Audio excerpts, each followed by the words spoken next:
Hello, wrestling fans, and welcome back to another edition of NBC's 10 Count. I'm Steve Fall. But on today's edition, I am talking to Killer Kross. How you doing today?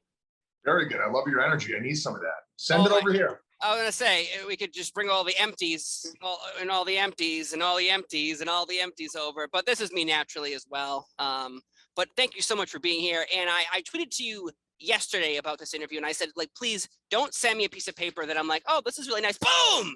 It blows up in my face. So I really appreciate that.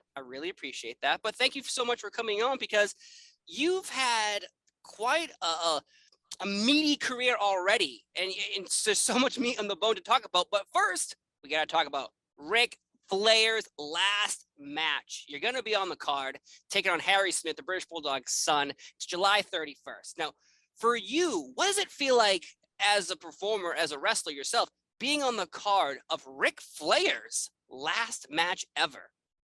It's pretty crazy, man, because, you know, when you're a kid, you grow up watching these people on TV and they're like, to you, they're the TV people. There's all these people that you can run into, you know, when you're a little kid at the park or toy store or school or something like that. You never see people in the TV. And then suddenly you grow up and you're on their last show, and suddenly you're not really sure if you're in the TV or they're out of the TV. So it's a really cool, surreal type of thing. It's very hard to put into words, but I'm very flattered and grateful to be a part of this event, and I'm looking forward to putting my best work forward as always. Of course. And to me, it's just one of those moments of, like, you just brought it up, like euphoria. You're like, oh, I want to be a wrestler. All right, you accomplished that. Oh, I want to, work for all these companies. You accomplished that. And now you're not just accomplishing so many of your lifetime goals. Now you're actually, like, rubbing shoulders with arguably the greatest wrestler of all time, Ric Flair. And how does it feel knowing that now it's going to be his last match officially as of July 31st? What would be next for Ric Flair? Because if it's his last match, like, what does Ric Flair, you think, do on an off day? Yeah, man, it's hard to believe, and I don't know. He's going to have to figure out what that is, unless he's known this whole time and he's just working us. I hope he does some sort of podcast or some sort of television series or something, because I think that he would still be incredibly entertaining, especially as a television figure or something like a reality show, or that's too invasive for the guy, or too laborious, or too much work, or just not his cup of tea. I think him doing a podcast would be awesome, just to be able to hear perhaps some of the stories that he's never told. I mean, there's no way he could have told all of the stories of going up and down the roads with all these guys. So I would be personally interested to listen to something like that or watch something like that. He's had a few podcasts that I know currently, he has one right now, but at the same time, like, he's had a few and they go away. He's had a few that go away. So obviously, I think, like you brought up, a more consistent level of someone dragging him through the history of his own life, just like how Conrad Thompson does for so many other superstars like Kurt Angle and Arn Anderson. So something obviously along the line, because they're relatives, which is, again, another mind-bending moment of thinking, oh, now I'm related to Ric Flair somehow. That must be nuts. Episodic would be cool, something in that nature. Yes. And of course, you are going to be on Fight TV, the Wrestling Showcase, September 3rd. It's the all-out weekend. You're taking on Tony Nese, but yet I don't want to talk about that match. I want to talk about the fact that we can get to the finals. It could be you versus Tatanka, of all people. Tatanka is in this tournament. I think you and Tatanka are going to go to the finals. And I'll be honest, I don't know who's going to win. Listen, I'm going to be honest. If it's Tatanka, I don't know either. Listen, I don't want that. I don't want that off the top rope chop to the head. Okay. No one has survived that in the history of professional wrestling. And I don't think I'm going to be the first. So I'm going to have to start working on my bobbing and weaving the event that we get there. It's going to, once he starts, I don't know if you call it Tatanking up, where he starts doing the dance around the ring with the legs. And I remember as a kid doing that in my backyard, pretending I was Tatanka. And it was difficult as an 8-year-old. It must be difficult as a grown man as well. Same. I was doing that up and down the halls between classrooms as a kid. So I love that you called it Tatanka-ing up. Whatever it was called prior to that doesn't matter. That's what it doesn't matter. Well, because I just thought, hulking up, and I'm like, well, what do you connect that with? Tatanking up? Yes, we're gonna go with that, folks. TM, I own that now. Me and Killer Kross will make a killing off that together. So, yes. But also Starrcast, it's one of those fan interactions, and obviously we've had a pandemic. and that hindered a lot of interactions. And I've seen you do 1,000+1 interviews over the past year and a half, because it's not like you can go face to face to some people because of what was going on the past couple of years. So what does it mean to you to be again immersed in the fandom and people coming up to you face to face, shaking your hand, taking pictures at Starrcast, July 29th, 30th, and 31st? I missed it in such a way where like words elude me on how to be. Like I just, man, it was such a bizarre time. It was such a bizarre time for all of us. And to be around people, even in the capacity that I've been since my release in February, every weekend meeting thousands of people, finally getting to meet like our new fans, not just the people that were with us prior to WWE, but like the people that discovered us through WWE, Scarlett and I, like, it's amazing meeting them, to see like real people face to face, having those human interactions and hearing people's stories about the stuff that we're creating for their entertainment, carrying them through difficult times and periods and how it made them feel and stuff like that. And us being in the video game, and I mean, getting more of that like tenfold at Starrcast is going to be awesome. Being able to see those people, because we didn't have them. And the funniest thing about it, like to me, is even though I'm a performer and I have like an extroversion of energy when I'm performing, like I was an introvert. And I don't know, like I went in the opposite direction under lockdowns. Like I totally went in I realized how much I actually really missed personal and human interaction when I had absolutely no ability to really have it. And I've got the total opposite direction. I've become this giant social creature now. So like I love these even more than I used to now. You brought it up too. You said, you didn't like to go out and, introvert, and you'd stay inside. That was your choice to do those things. Now someone was forcing you to not be as social as some people wanted you to be. But obviously now with Starrcast and the world opening up again, it's great to be able to, meet you, take a picture, autograph, tell you how much we appreciate you. So that's got to be cool for you, obviously. Yeah, man, I'm diving right in. I can't wait. That's awesome. You brought it up though, because you made your WWE NXT debut during the pandemic. So you have this badass entrance. There's fire, there's flames, there's Scarlett voicing the music. You're coming down. It was outstanding. I watched that 1,000 times just to let you know. So all those YouTube views are me hitting replay over and over and over again. But what was that like? Because obviously, if you made your debut with an audience, people would have gone batshit crazy. But now the fact that they don't have that, you have to feed off your own energy inside you. So what was that like? I just came from a place of, this is going to sound unusual because it was a dark character presentation, it's a dark entrance and so forth, but I came from a place of hope. Like her and I would have these conversations throughout the week of being like, one day this is going to be in front of people. And although this is now the big time and this is for real, even though we're out there and we're putting 110% energy in, this is always going to be a dress rehearsal for a live audience. So we're going to go out there as if they are there. And we're going to try to project that energy through television for people because they need it and they deserve it. And regardless of whether or not we were in that situation or not, I think we still would have performed like that. But we were always thinking like, people need moments of relief with everything going on. And we have an opportunity right now to do that for them. So we're going to give it to them as if they were going to be there in the building. And that's exactly just the approach we always took. And so we wanted to feel like that sort of magnetic energy of coming through the television. And that was the intention that we were always putting out. So did it feel like because obviously TV shows, like Friends or Seinfeld, whatever, those shows, usually some of them have live audiences, some don't have live audiences when they tape them. So suddenly wrestling, you personally, suddenly you're no longer feeding off a live audience. You're just giving out your, I guess we'll call them lines, but they're obviously moves in the ring, your performance. So did it feel like you were more catering to like the camera versus catering to people in the arena? Because you can adapt to someone, not the crowd booing you, but there is no booing. So then you have to feed off of whatever you're bringing into the ring itself. So what was that experience like? It was challenging, man. It was challenging. And I looked forward to the challenge because that's part of the fun of it all, at least for me. Yeah. But I just tried to focus on the television audience because that's really where the audience was. And even when we had the smaller audiences in the building in NXT, we were still always encouraged to perform for the audience watching, because that's always the larger audience. And that was a little weird, that was a little weird, because a lot of the perception of your success is predicated on crowd reaction.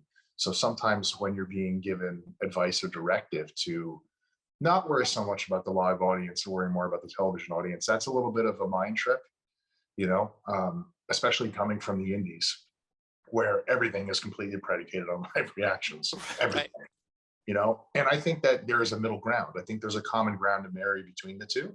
But when you're working for the machine and you have a directive, you've agreed to follow the directive. So that is the course that they're going to put you on. Sometimes you have to do your best to make the best of it, right? Yeah. So it was a challenge, I'll say that. I can't imagine what it would be like. Though you've probably been asked the same question 1,000 times, but I have to ask it because I'm very curious to know. Maybe you have a different perspective now. And in NXT, there was a moment, and you probably been asked 1,000 times. Adam Cole pretty much dressed you down and brought up, oh, well, all you are is music and an entrance and fire, and you're a woman. Like, this company's protecting you.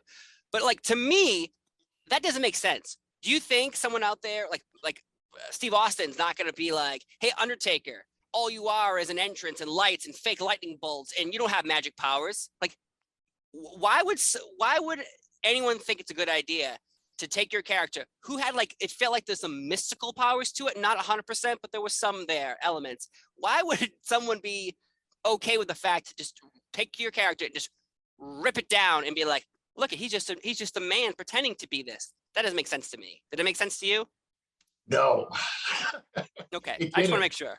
No, and in his defense, because I've been asked this a lot, is like, that was scripted, and he was told to say that. So it wasn't him like having a meltdown, taking a dick.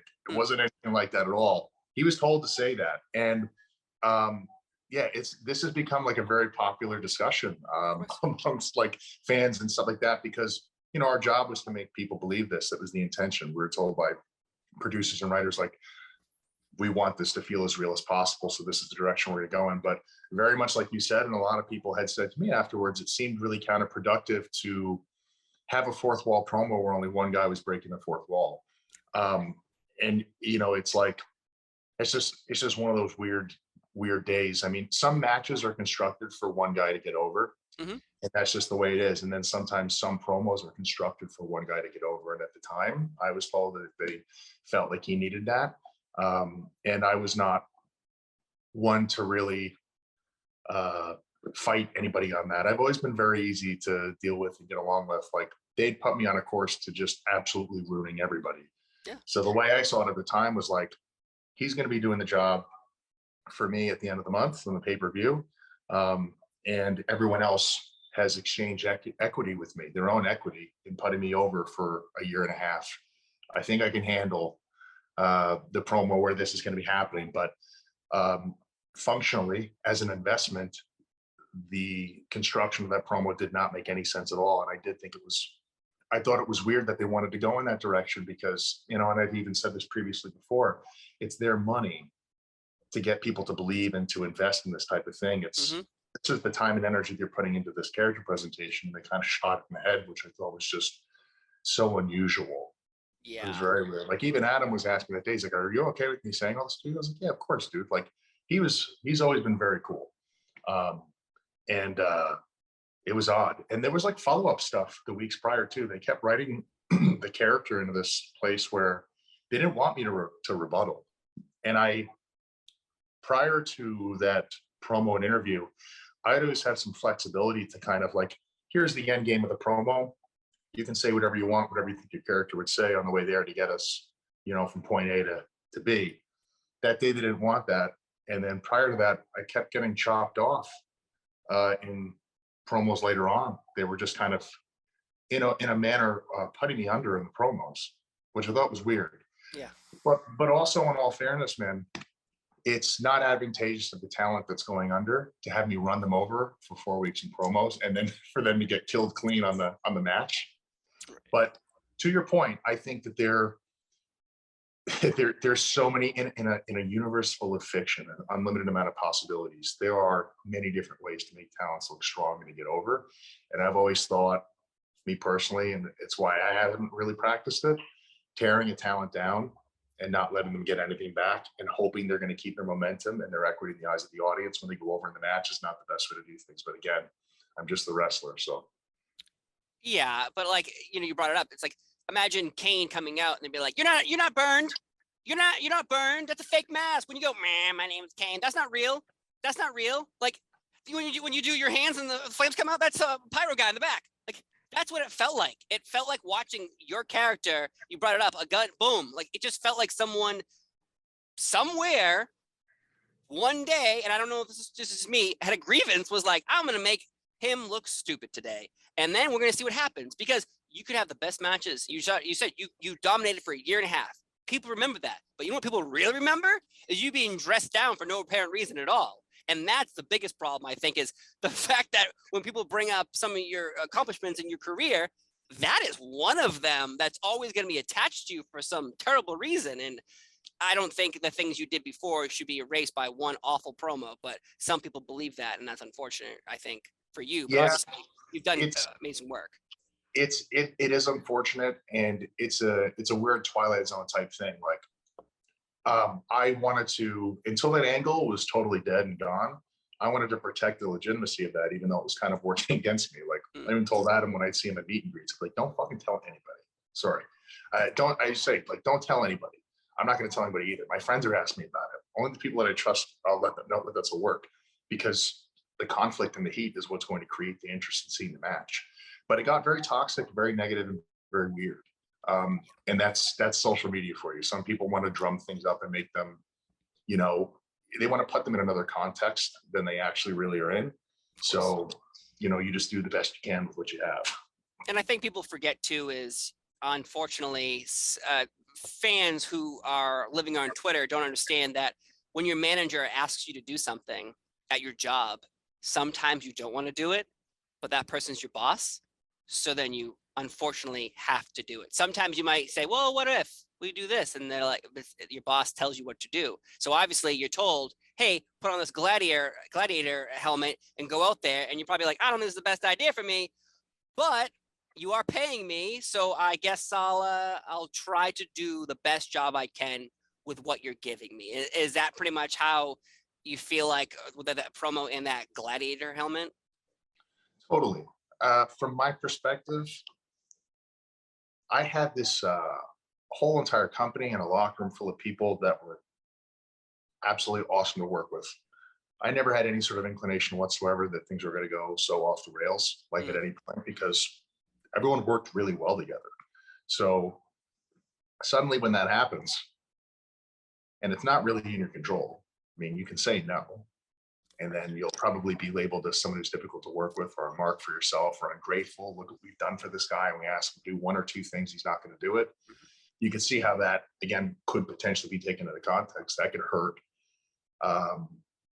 your entire career if someone wanted to run the ball as far as they could. So you try to do your best, and I wanted to make sure that people could at least see me do my absolute best with a terrible idea.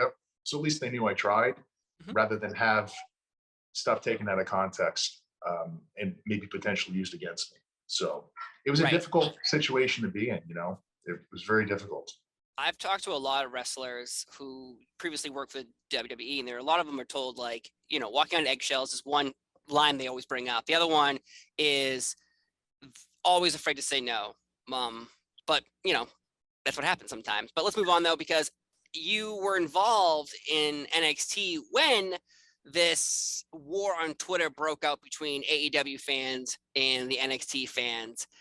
Was there a consensus amongst the wrestlers in NXT that we are at war? Or was it just, hey, there's another show, and there's a million shows on TV all the time when wrestling's on, so it's not like one is competing against the other, but was there like hey, we are fighting these people, we need to beat them? If there was little pockets of people that really thought that or felt that way, I wasn't really engaging with them. But that did exist, though. Probably. Yeah. I mean, probably. I don't think anyone would have come to me with that, though. And the reason being is because I'm pretty even keel. My focus is always on producing the best of the time that's given to me for the shows. So to give you an example, I was just most interested in being as entertaining as possible with the time that was given, in the show and the vignettes and stuff like that. And I would get with the teams of people and I would just focus on that.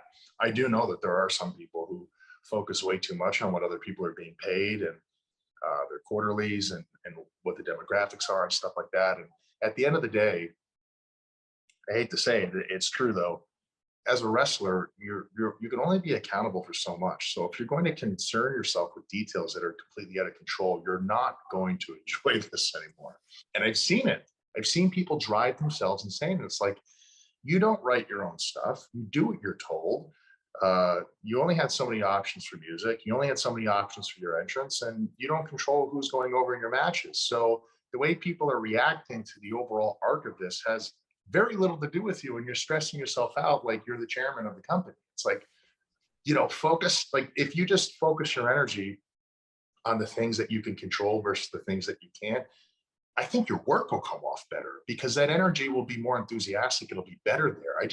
I see people dragging themselves over things that they're burning their own energy off in the wrong direction. That's not going to provide a healthy return. And that's just always been something that's been clear to me even before I got into wrestling. Just being careful what direction you're putting your energy into. You always want to make sure if you're going to put your energy into something, you get a healthy return. And that doesn't necessarily mean monetarily. It just means, do you feel good doing this? Are you going to feel good about it afterwards? And if not, why are you doing it? If you can't answer that answer, don't do it.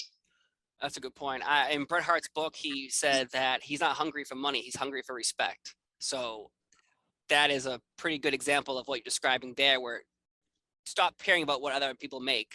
Concentrate on yourself, because if you concentrate on yourself, you'll be known as one of the best wrestlers of all time, like Bret the Hitman Hart. So I agree. So I think that's one of the problems with a lot of things in life in general. Everyone's concerned with, well, that, I believe it's the Joneses, where it's like you have a house and you have a white picket fence. Your neighbor doesn't have that white picket fence, so they go out and buy one because they want to be just like you, so on and so forth. It becomes like this problem with everyone buying the same weird orb at Home Depot that nobody knows what it's for, but it's for your yard, and I must have it because you have it. Unfortunately, it's a weird thing. It is. Let's go back though, because again, Ric Flair's last match, it's gonna be epic. It's 3 days of meet and greets, live shows with Kevin Nash and Paige and Daniel Bryan and Renee. It's gonna be outstanding. Is there something that you're gonna like put on a mask and like go into the crowd and try to watch yourself and so no one can tell it's you? I might. I have several luchador masks. I used to put them on in the airports in Mexico. Yeah. Sometimes they'd have like fans of paparazzi and stuff like that. And I had a car that I had to catch when I got to Mexico City or those airports, and I could not stop for anybody, or else like maybe I wouldn't make the show. It was a long drive, so I always put masks on. I kept them, so I may be coming with a Blue Demon Jr. mask. You just revealed your secret identity. That's what you just did. Well, I'm not going to wear that mask. Oh, all right. They're going to go up to the guy with the Blue Demon Jr. mask. They're going to think it's me. I'm going to psych them out. I'm going to completely sand down. I love it. Oh, lost your video for a second. That's somebody calling me. My apologies. Oh, it's okay. But what is there something you want to see at Starrcast? Because again, there's so many things. 30 years, like you find Harry Smith. They're celebrating 30 years ago that we got to see Wembley Stadium, SummerSlam 92, Bret Hart versus the British Bulldog, the IC Championship. That was the first time the IC title, technically by itself, was the main event of a WWF. That's right, put the F back in, pay-per-view. So you versus Harry Smith at this event has got to be something special for you as well, because again, 30 years have passed. I'm assuming we're going to see some classic spots from that match maybe dragged into yours. Is that possible? It's definitely possible. Anything is possible for this event. I'm looking forward to seeing everybody. And I've been up and down the road with these people for almost 10 years, and a lot of them I haven't seen in a while, and a lot of them I don't see enough. So I'm looking forward to that. And man, it's going to be a great event. It's going to be awesome. And I'm going to try to catch as much of it from the audience as I possibly can. I would like to, discreetly. Please don't pull a Sting where Sting has face paint on, but he has a Sting mask on, and he just lifts off his Sting mask. And you're like, oh my God, it's Sting. I love those moments. I want to see a Killer Kross mask over your face, and people are like, oh, it's the guy with a Killer Kross mask on. Whatever, no big deal. Then you rip it off. Oh my God, it's actually him. That's the move. I think that'd be nice. I just have 2 more questions for you. One, though, I think is something I'm interested in hearing definitely is you were in the WWE, you got to the main roster, you didn't have Scarlett with you, but yet, was there any ideas that you pitched that they were like, no, I'm good? Tons. Tons. So the all of the writers that I dealt with loved them. I know that writers get like completely skinned and like decapitated and delimbed from wrestlers saying that like, oh, the writers suck, they're terrible, blah, blah, blah. I didn't have any issues with any of the writers that I ever worked with. I loved all of them. I got to know them personally and professionally. The problem was that all of the ideas, I don't mean to laugh, sorry, it's crazy thinking back to it. The problem was that all of the ideas that we would come up together, whether they had awesome ideas for me or they would ask me about my own ideas, they all have to go through one person. And so if that one person, if those ideas don't resonate to them, they don't make sense, or they're just not in the realm of how they particularly see things going and entertaining people, then they're just going to go out the window. And so, yeah, I had ideas about bringing back the corporate ministry. That was one of my final ideas that I had, and I had a series of writers on board for that. They thought it was a very good idea, and I think I brought it up. Well, it doesn't matter who I brought it up to, but at this point, but I had a bunch of people that I thought would be perfect for it, and they were talking about creating potentially like a podium and some other props and stuff that they've gone to other people, which is fine. They weren't my ideas anyways, about the props. They've been given other people and stuff like that for this point. It's really cool how it's coming off on TV. But I had some ideas, and I thought pitching those ideas would be cool because there's some nostalgia to it.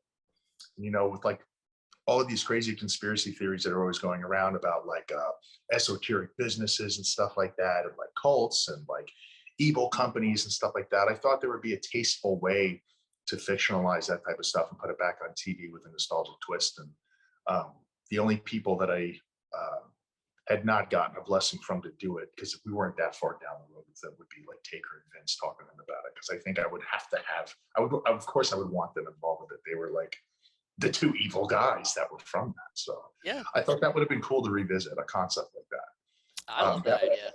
Well, one of many ideas that I had, but you know, funny enough, most of the writers would come up to me and ask me, be like, hey, we're just curious, you know, like this whole thing you're doing is like, you know, it's fine, but how would you feel about reprising some of the things that you used to do in NXT with Scarlett?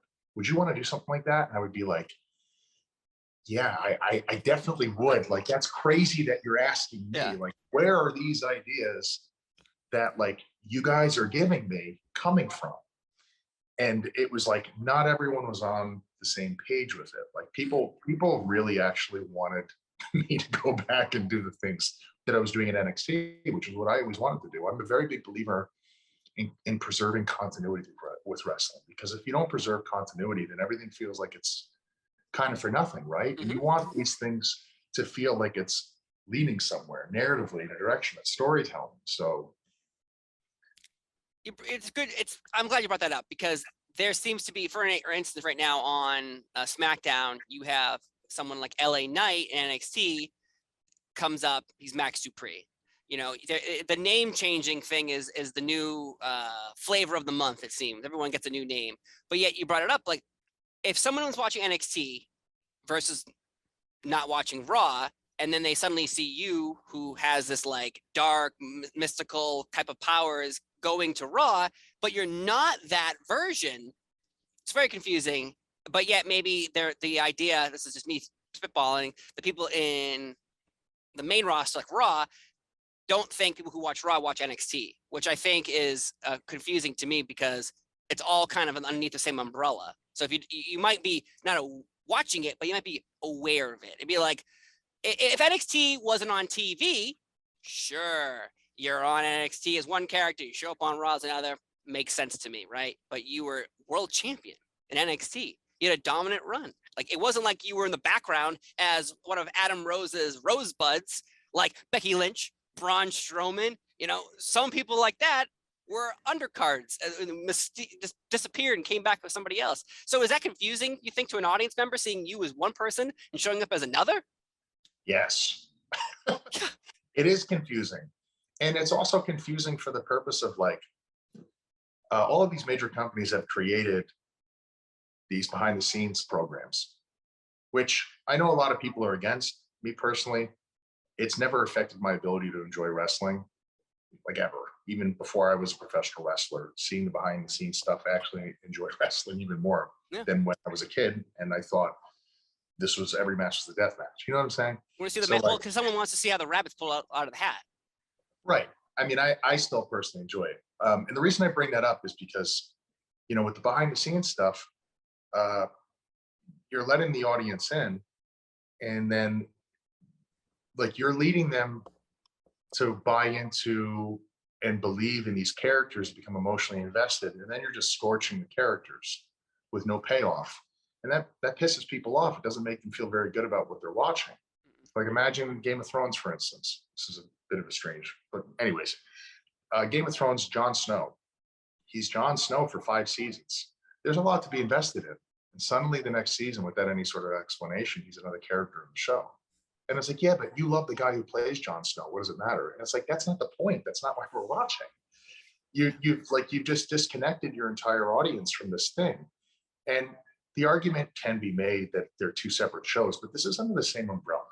And it would be advantageous to carry over the character from one brand to the other and keep continuity of that. And it's been done before and it's been successful. Kevin Owens is a prime example.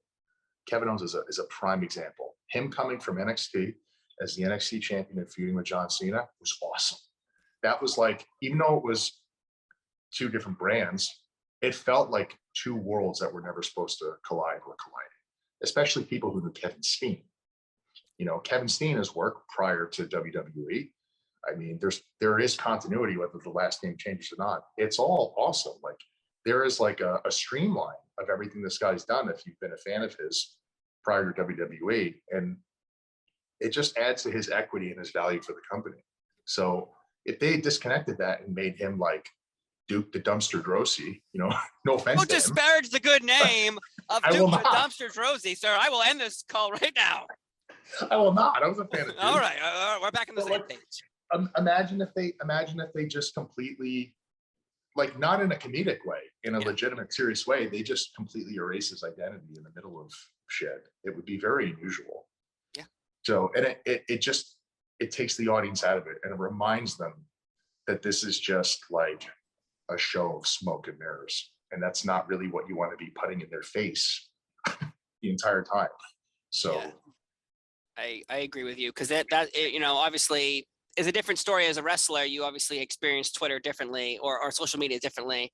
Me myself, there's been you see it happening obviously where the diehards of the WWE have given up because it's like people describe it as being in an abusive relationship where I love this person still, but they're not treating me the way I want to be treated. I love you, but you're not what you used to be. And I think that's what's happening with people like yourself and other characters. Keith Lee's another perfect example of someone who was dominating in one spot and then is brought over, and you're like, Bearcat?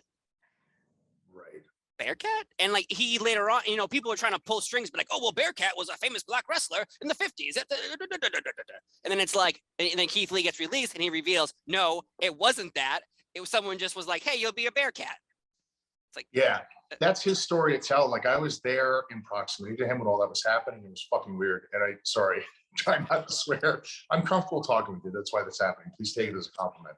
And I would look over at Keith and I'd be like, dude, for what it's worth, I think they should have took you straight to Lesnar. I think that would have been the most sensible thing to do. They teased it in the Rumble. I don't know why they're doing this, but kudos to you. You're trying your thing. I'm trying mine. I'm sitting here in suspenders with a helmet on. You're wearing this weird stuff. Like, let's just do our best to try to make this work. And him and I would try to laugh through it, but like, you know, it's unusual and frustrating. And I think the both of us are happier off in the situation, you know, and I don't mean to sound salty whatsoever about it, but it's weird. And even Keith at AEW in the position he's in right now, I still, me personally, I still see him as like a main event singles competitor. It's, you know what I mean? And maybe they'll get there, whatever. There's nothing wrong with what he's doing right now. But like, when they put Keith and Brock in the same ring together, that looked like that's what it was supposed to be. And so I still will kind of see him in that realm always, in my opinion. we even go back to the Survivor Series a few years ago when it was NXT was a team in the Survivor Series against SmackDown and Raw, and Keith Lee was in the ring with Roman Reigns and Seth Rollins and Riddle, and that's why it's like baffling in my brain to see someone like yourself or even Keith Lee being face to face with these other characters. You're like, oh, this is money. There's money on this table, and then someone's like, let's just burn the table though. You're like, oh, but there's money on it, but I don't like the table. But there's money. It's like, who cares? We'll make more money somewhere else, and there seems to be a consistency with NXT and the main roster. People just, I don't know, losing their personalities. I guess we'll see how it all goes down. But again, I don't run a Fortune 500 company on Wall Street, so I don't make those decisions. Someone else does, and they're still doing well. They're still #1 global phenomenon. So some bad decisions, some good decisions. I guess we'll see what happens throughout the rest of the time, because right now in wrestling news, there's a lot of heavy things going on with a lot of companies, and I won't jump into that because that's just a whole different ball game altogether. This is about you. I could talk for another hour about what I'm reading on Twitter, but we'd be here for a long time. One more question for you though.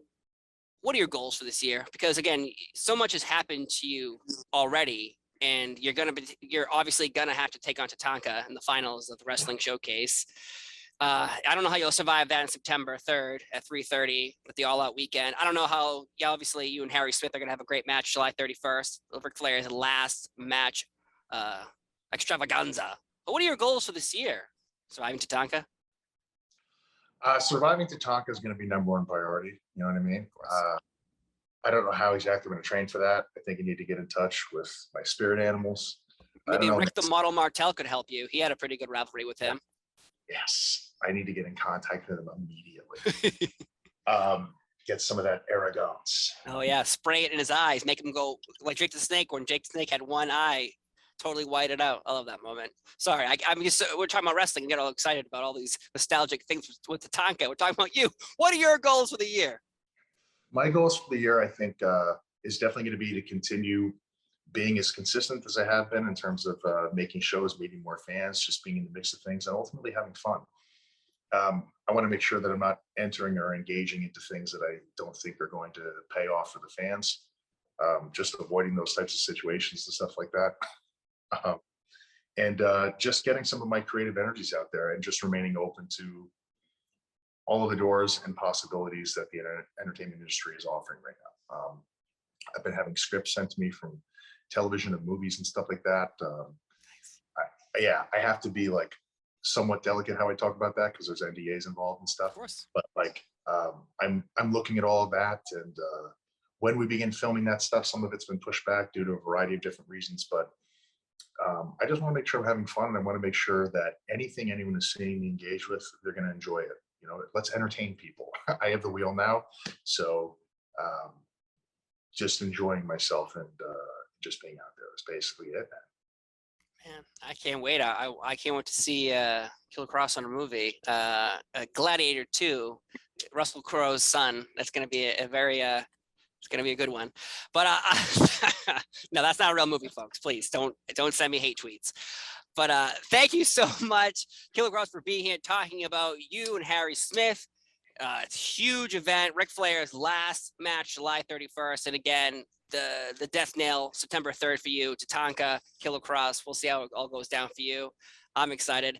Thanks for being here. I've been Steve Fall. Have a wonderful day. We'll see you next time for another edition of NBC's 10 Count. Bye.